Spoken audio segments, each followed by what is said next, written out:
Welcome to the Learning Pines YouTube. We hope this video helps. In this video, I will show how to use Figma for Roblox Studio. First, open Figma and create a new design file. Set your main frame to a common Roblox screen resolution, like 1920 by 1080 pixels, to ensure accurate scaling.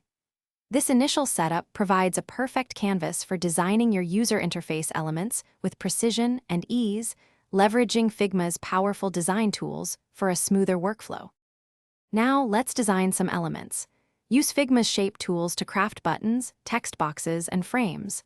Leverage auto layout to make your UI responsive, ensuring it looks great on various devices.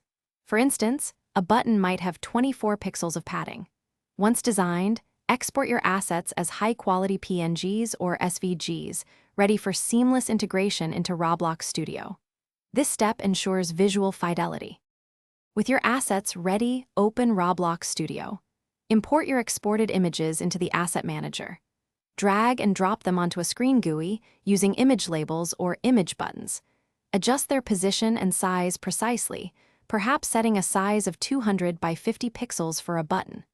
Finally, write scripts to add functionality, making your UI interactive and responsive to player actions.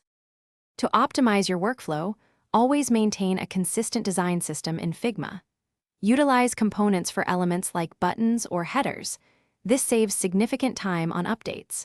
For example, a single change to a component updates all instances.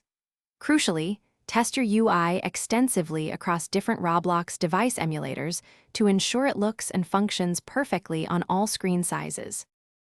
Thanks for watching. Consider subscribing if we helped you.